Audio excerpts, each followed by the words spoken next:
بعض اوقات ہم کسی عہدے کو، کبھی دولت کو ہم یہ سمجھ رہے ہوتے ہیں تمام مسائل کا حل یہی ہے، ہم نے اپنی خواہشات کو اس کنڈیشن کے ساتھ جوڑا ہوتا ہے، وہ کنڈیشن تو پوری ہو جاتی ہے، وہ چیز تو مل جاتی ہے، لیکن زندگی میں خوشی نہیں آتی۔ اگر خوشی ڈھونڈنا چاہتے ہو، اگر خوشی حاصل کرنا چاہتے ہو تو قرآن پاک میں بھی ہے لَإِن شَكَرْتُمْ لَأَزِيدَنَّكُمْ، اگر تم میرا شکر کرو گے تو میں تمہاری نعمتوں کو بڑھا دوں گا۔ تو آپ جیسی بھی حالت میں ہو اللہ کا شکر کرو۔ ایک چھوٹا سا واقعہ آپ سے شیئر کر دیتا ہوں۔ حضرت موسیٰ علیہ السلام کوہ طور پر جا رہے تھے اللہ تعالیٰ سے ملاقات کرنے، تو راستے میں ایک آدمی ملا۔ اس نے موسیٰ علیہ السلام سے پوچھا کہاں جا رہے ہو؟ کہا اللہ سے ملنے، اللہ سے ملاقات کرنے۔ کہا کہ میرا دکھ درد بھی اللہ سے بیان کر دیں کہ کچھ بھی نہیں ہے، جسم کو بھی ریت میں چھپایا ہوا ہے، نہ کچھ کھانے کو ہے نہ کچھ پہننے کو ہے۔ کہا ٹھیک ہے اللہ سے ذکر کر دوں گا، تیرا تذکرہ بھی کر دوں گا۔ آگے گئے ایک اور آدمی ملا، بڑا سرمایہ دار، نوکر چاکر، ہر چیز موجود، کسی چیز کی کمی نہیں۔ موسیٰ علیہ السلام سے پوچھا کہاں جا رہے ہو؟ کہا اللہ کے پاس۔ کہا میرا حال بھی بیان کر دے کہ اللہ نے بہت سی نعمتیں دے دی ہیں، بس ابھی بس کرے۔ جس طرح کہ ایک بیٹا اپنے باپ کو کہتا ہے جب باپ بہت زیادہ نوازش کرتا ہے، احسان مندی میں کہتا ہے کہ ابو بہت شکریہ بس کریں، تو موسیٰ علیہ السلام اللہ کے پاس گئے، دونوں کا ذکر کیا۔ کہا وہ بندہ جس کے پاس کچھ بھی نہیں ہے، پہننے کے لیے کچھ نہیں ہے، اپنے جسم کو ریت میں چھپائے بیٹھا ہے، اس کو کہو کہ اللہ کا شکر کرے، اور جس کے پاس سب کچھ ہے اس کو کہو اللہ کی نشکری کرے۔ موسیٰ علیہ السلام واپس آئے، اس سے ملے جس کے پاس تمام دولت، تمام سرمایہ، ہر چیز موجود تھی۔ کہا اللہ کی نشکری کیا کر۔ کہتا ہے اتنی نعمتیں اللہ نے دی تو اس کا کیسے نشکری کروں؟ کہا یہی وجہ ہے اللہ نعمتیں بڑھاتا جاتا ہے۔ موسیٰ علیہ السلام دوسرے آدمی کو ملے جس کے پاس کچھ بھی نہیں تھا، ریت میں اپنے جسم کو چھپائے بیٹھا تھا۔ کہا کہ اللہ کا شکر کیا کر، اللہ نعمتوں کو بڑھا دے گا۔ وہ کہتا کیسے شکر کروں، کس چیز کا شکر کروں، کچھ بھی تو نہیں ہے، نہ کھانے کے لیے ہے نہ پہننے کے لیے ہے۔ تو کہتے ہوا چلی، وہ ریت جس میں اس نے اپنا جسم چھپایا ہوا تھا وہ ریت بھی اڑ گئی۔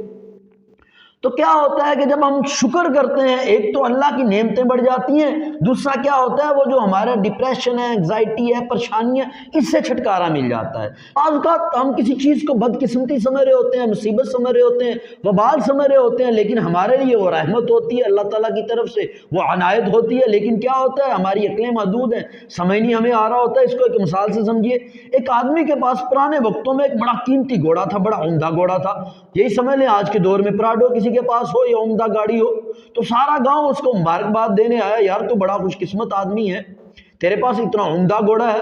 وہ کہنے لگا پتہ نہیں یہ خوش قسمتی ہے یا بدقسمتی۔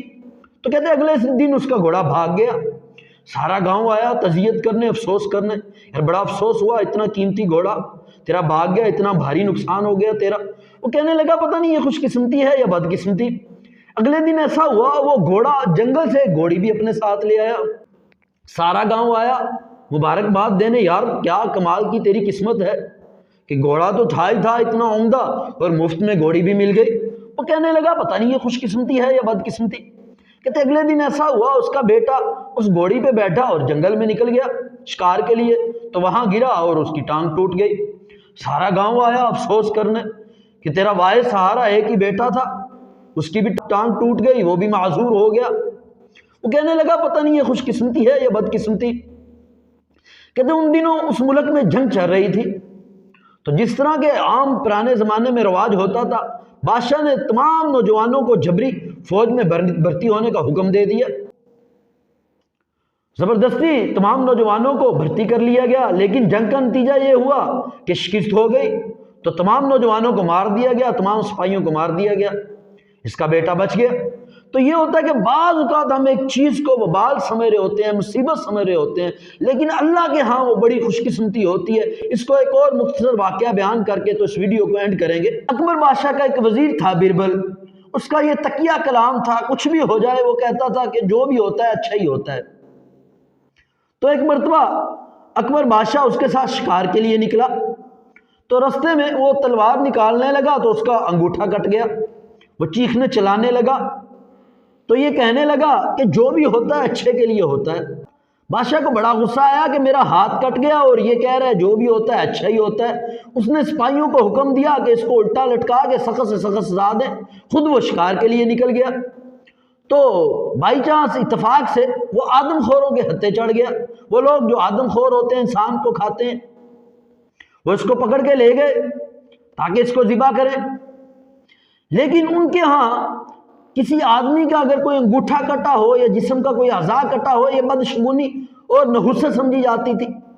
وہ جب انہوں نے دیکھا کہ بادشاہ کا انگوٹھا کٹا ہوا ہے تو انہوں نے اس کو نحوست سمجھتے ہوئے چھوڑ دیا۔ تو بادشاہ جب واپس آیا تو دیکھا وہ اس کے وزیر کو اس کے سپاہی سزا دے رہے ہیں، پیٹ رہے ہیں۔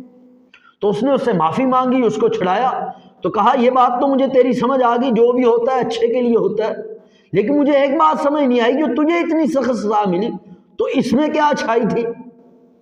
تو اس نے کہا بادشاہ جو بھی ہوتا ہے اچھے کے لیے ہوتا ہے، میں ہمیشہ آپ کے ساتھ رہتا ہوں، لیکن آج خدا کی قدرت میں تیرے ساتھ نہیں تھا۔ اگر تیرے ساتھ ہوتا، میرے اندر تو کوئی عیب نہ تھا، تو آج میں تو ان کے ہاتھ سے ذبح ہو جاتا۔ تو اس لیے جو بھی ہوتا ہے اچھے کے لیے ہوتا ہے۔ اس لیے ہمیں چاہیے کہ زندگی میں ہمیشہ اللہ سے اچھی امید رکھیں۔ حدیث قدسی بھی ہے، آپ صلی اللہ علیہ وسلم نے فرمایا، اللہ تبارک و تعالیٰ فرماتے ہیں میں بندے سے اس کے گمان کے مطابق معاملہ کرتا ہوں۔ بندہ جیسا میرے بارے میں گمان کرتا ہے، جیسی میرے بارے میں امید رکھتا ہے، توقع کرتا ہے، تو ویسے ہی میں اترتا ہوں، ویسے ہی اس کا حال کرتا ہوں، ویسے ہی اسے عطا کرتا ہوں۔